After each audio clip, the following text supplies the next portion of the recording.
Hello. What's up, friends, family, loved ones, and everybody in between? Thank you for coming back to another night, another episode of Fill in the Blank. I will later. Still haven't gotten clearance yet. I will admit I'm a little tired, but I have some things that I want to share. Today was a full day. It was good. Another great day. I feel like I'm just stacking great days and good days on top of them, top of each other, and it's just wonderful. Started, my brother and I were looking forward to chest day. It's always a great day. Tomorrow's legs day, another great day. But we murdered the chest and tries today. Feeling really good about it. You feel me? It's gonna be, they sore. They a little tender. That's something right there. I'm about to be cleaner than a mosquito's tweeter. That's what my one of the ladies from my church says. I don't even know what it means, but I think it's funny. So today was a lot. It was a lot in terms of a lot of conversation, a lot of growth, a lot of vulnerability, guys. I'm kind of tired, to be honest.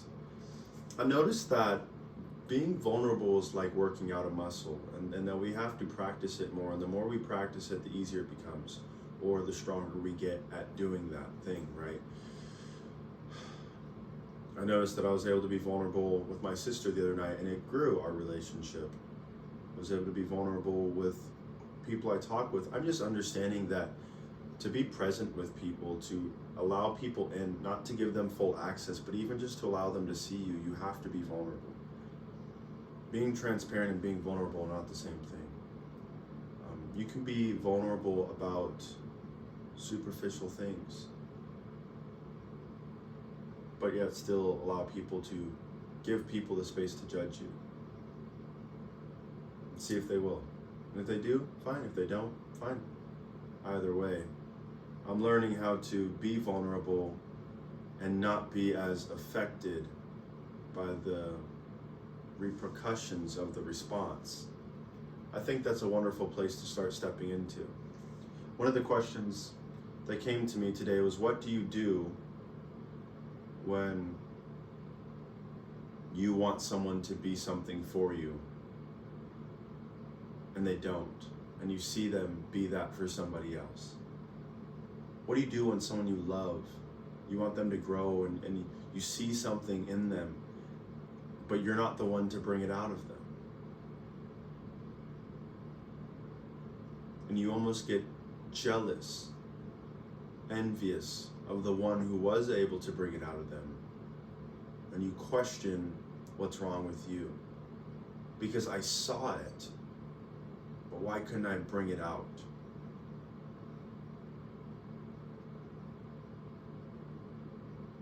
It might just mean that it wasn't meant for you. That's one thing I'm trying to wrestle with. It wasn't meant for me to bring out. Maybe it was just meant for me to speak into.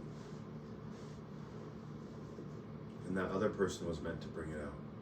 But if you love that person who you saw it in so much, are you not ultimately happy that it was brought out?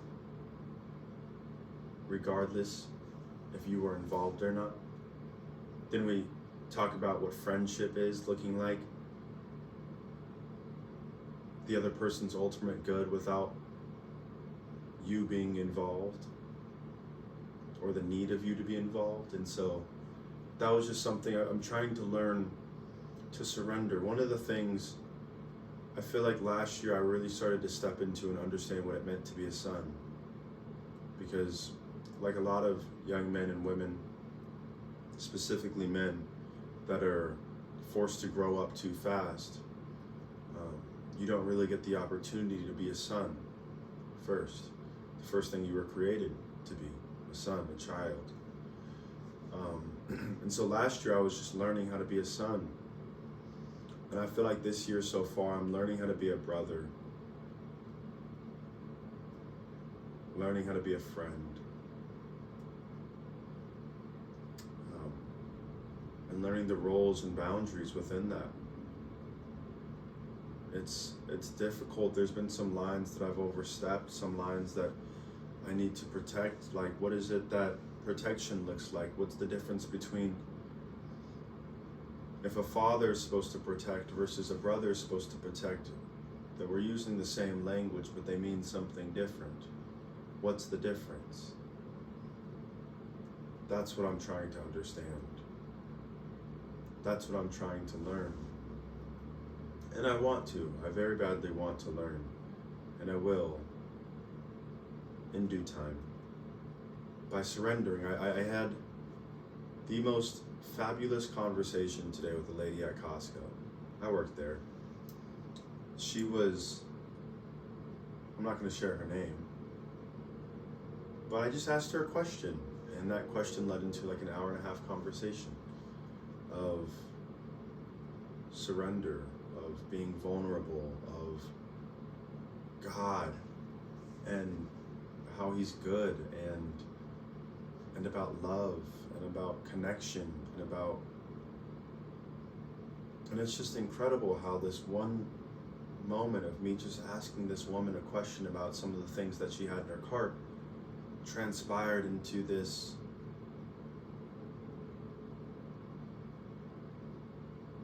event that I won't forget for quite some time.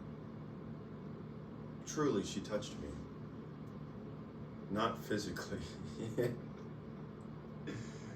She touched my heart, though. She did. It was a beautiful conversation. She had great wisdom, and we were just able to relate on many levels, and I appreciated that. All that she shared with me. It gave me some perspective. I likened it to this idea of, I told her, if this pen is my thought, I have to examine it from different angles to get a full picture. And so the first time I might say something, it might be true, but it's not the truth, because I don't fully understand it yet. And again, it might be true, but it's not the truth, because I don't fully understand it yet. But until I'm able to move it around freely and understand it in its entirety, do I feel like I actually have an understanding of what this is. And yes, this looks like a pen, but I personify things. This could be a relationship and the dynamics between two people. This could be bondage, how it's keeping you hostage. This could be want, and how it stops you from pursuing the things that God has for you. I hope you hear my heart on that, because I really just don't want to explain that. But she gave me some perspective today that I appreciated.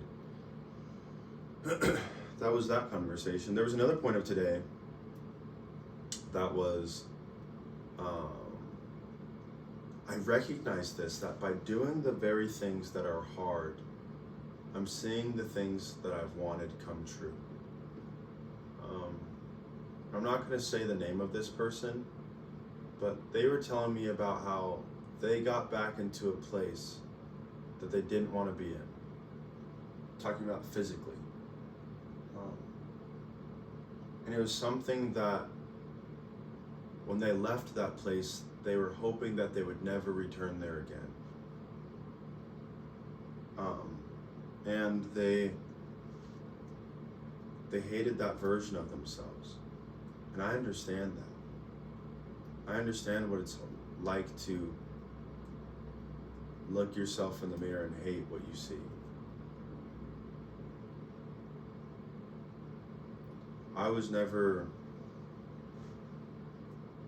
big or anything, but I remember when I was drinking and smoking and using nicotine, and the times where I would look at myself. It's the reason why I had to delete my social, like Snapchat, because I was tired of seeing reminders of who I used to be.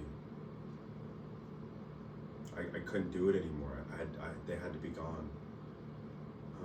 But I made a point to them. They said, I don't want to be here. Or I never thought I'd be here again. I said, but you are. They're like, thanks. And I just felt them start to shut off. But there was a reason I said that. And it was this truth, that if you want in one hand, without work, you'll never achieve what you want. It's like faith without works. Faith, the idea, the want. You can have all the faith in the world, but if you don't do the work, and so an empty want, not motivated and filled by work, will never come true. And so to say that I never wanted to be here again, but not do the things to ensure that you wouldn't get here, just feels like an oxymoron. And it's hard because there's so much more to the story than that. But there's this piece of it that it's so simple with alcohol and weed and nicotine, because I can just choose not to put that in my body. But when it comes to something like your weight, it's not something so simple. You can't just choose not to be in your body today, like you're always in your body. And so I empathize about the understanding that I just don't understand. I just don't know what it's like. But I just wanted to clear up my thought process on that. I know you didn't want to be here, but you are. And you're still loved. You're still cared about. And I see you, and I don't judge you. And I don't see you any differently. In fact, I'm motivated by your motivation, by your effort.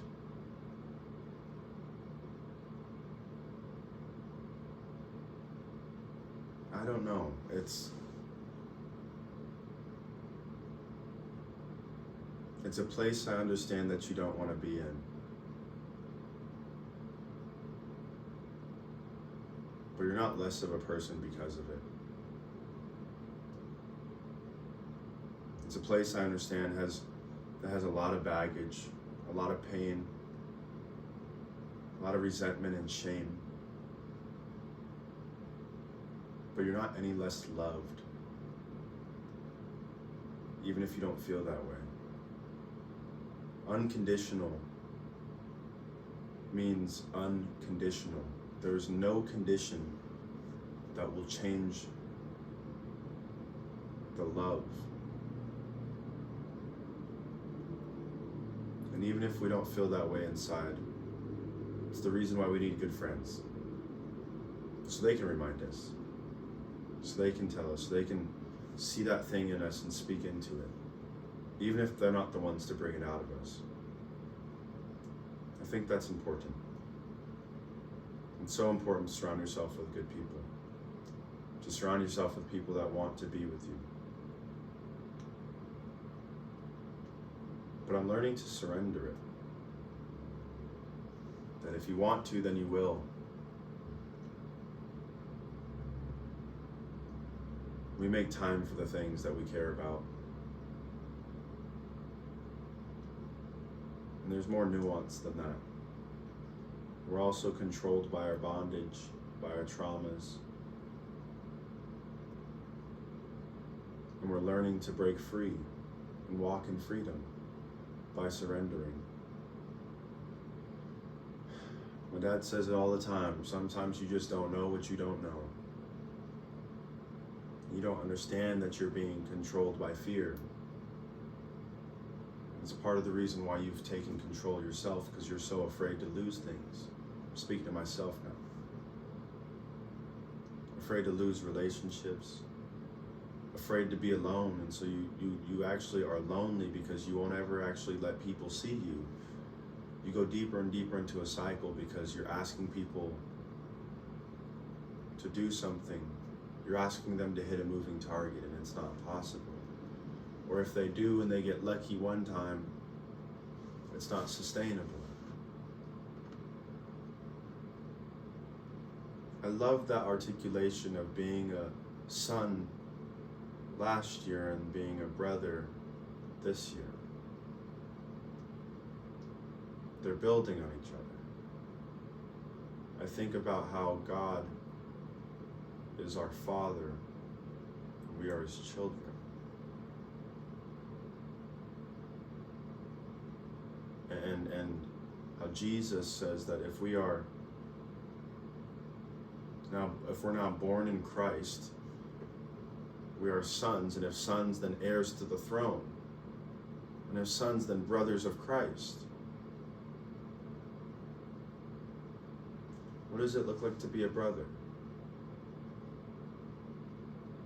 What does it look like to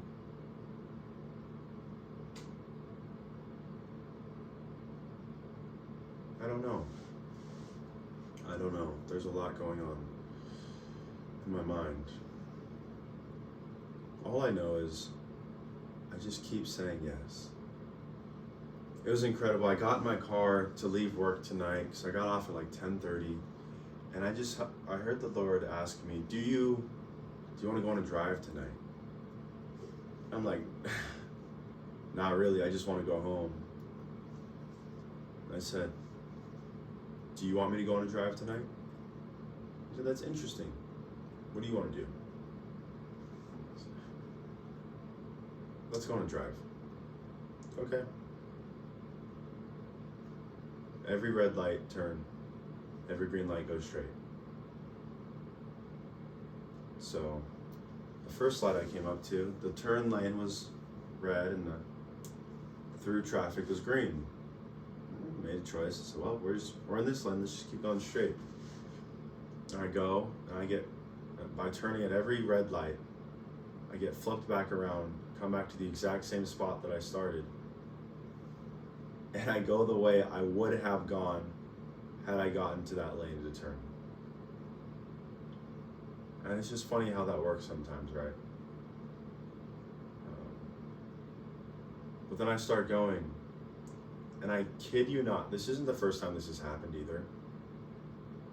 I only took turns at red lights, and I only drove through green lights. When you get towards closer down to the end of my road, there's two lights that you hit. There's three lights. One has to turn you onto the road, which was red when I got to. And there's three lights that you have to go through. And if you get caught at any of those, it takes you off track because you have to start going up the hill. Green. I guess there were four lights. Green. Coming up to the last one. Green. Like, it was just incredible. It was just incredible how. And then I heard, just drive home no matter what happens. And I was like, okay, but God, I trust you. You've already gotten me this far. Yes, I'm thinking like, oh, if this light turns red, I just want to turn and go the other way. But also, like, it's not that big of a deal, but you've already gotten me this far. Why am I going to try to take control now? If the light's green, then I'm going to go through it. If it's red, we're going to keep driving. And it's so silly, right? It sounds so silly, but I think it's so important for us to practice those type of things with God. It's so important for us to practice hearing His voice and being obedient to what He tells us to do. Because how do you expect to be responsible for much and obedient with much if you're not that same way with little? It won't happen.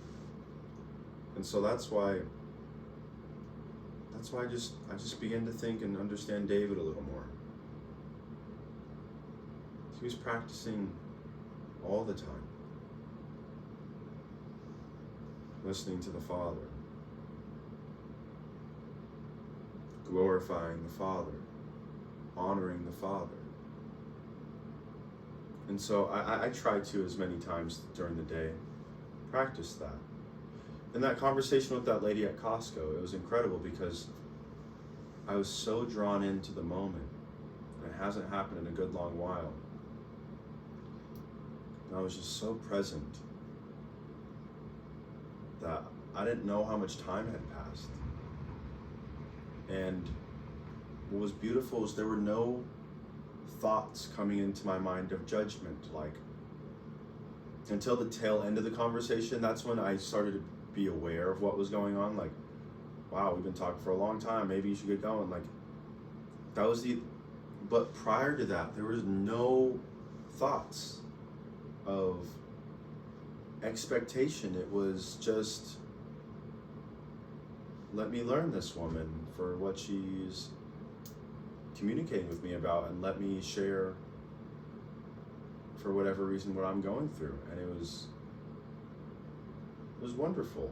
Like, it was really cool to just learn life from her perspective, to learn how she loves, so I can see the world a little bit differently. I really appreciated the conversation. And it was just great. As far as 75 Hard goes, it's going great. You know, this is day 8. We got a nice leg day tomorrow. It'll be an early morning. That's okay. I kind of knew it when I got off work, when I saw my schedule. All right, that's going to be a late night. It's all right. We don't work the next day. We'll go bust out our workout, take a nap, you know. And we just keep pushing one day at a time.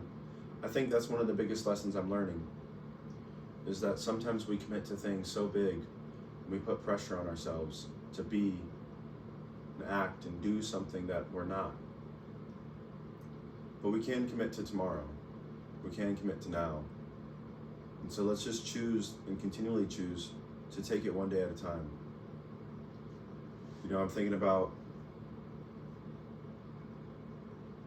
making my bed again. I never set off to say I was going to make my bed every morning for the rest of my life. Because the pressure, if I don't, means that I broke a commitment with myself. But there's an ease of knowing that I'm going to do it.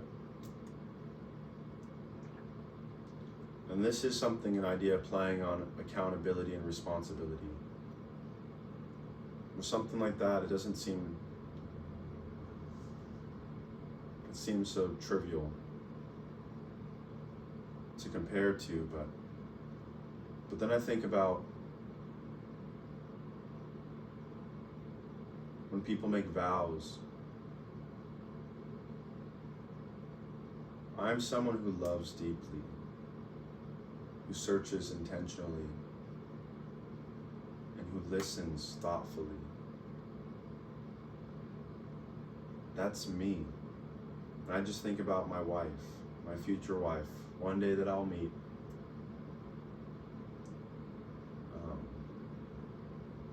And I promise I'll continue to grow. I promise I'll lead you in the best way that I can, and that I'll follow the Spirit all of my days. I promise to give you all of me, the best version of me, to give you what you deserve.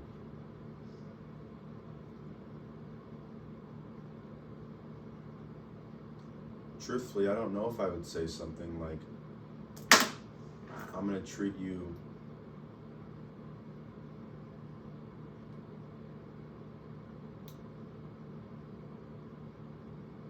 the nicest every single day, as much as I would love to.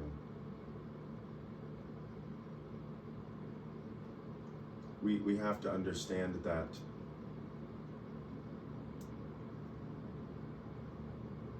tow trucks carry heavy loads,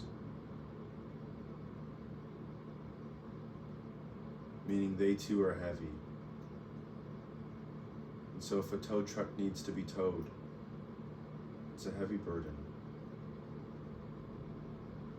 And it might not be nice when they are. So that's why I don't know if I could say something like that.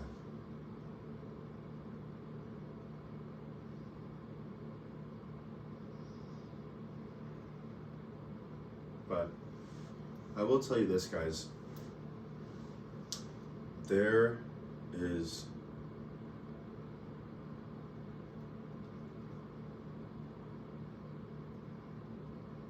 I like bawled my eyes out last night.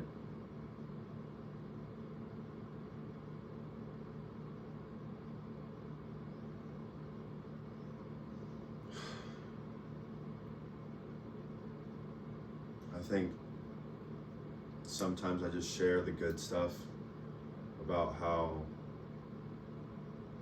God is good and I'm growing and I'm learning and I'm being humbled and all those things, but I don't show the other side of that, like what the healing process actually looks like.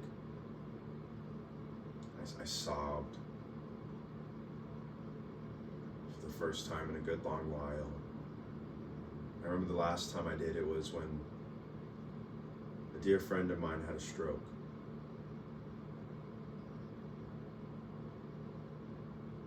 But this time it was me realizing that I was holding someone back by trying to control the relationship. I wept. You know.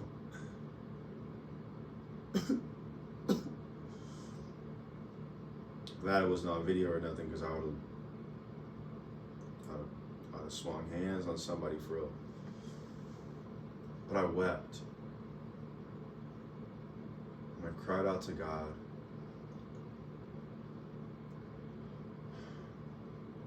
I wept some more.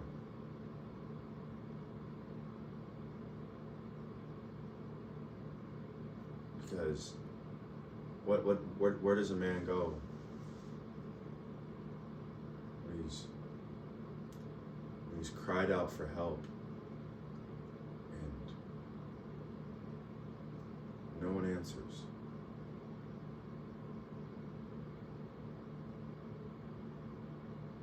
When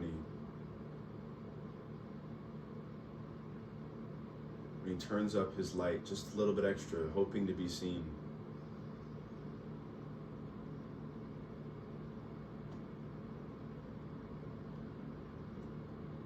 But everyone's wearing sunglasses that day. What does a man do when he's looking for love and he feels lonely?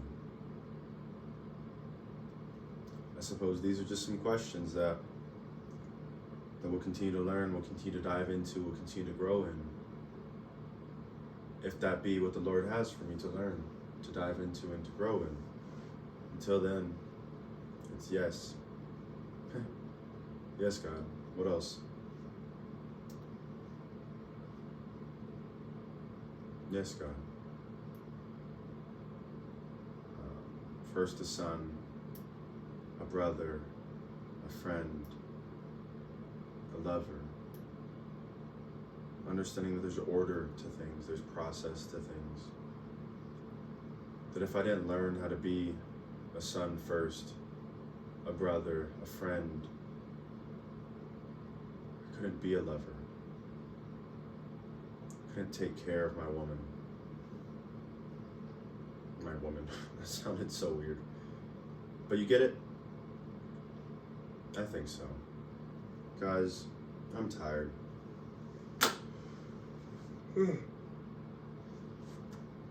Until next time, tomorrow. I love you guys so much.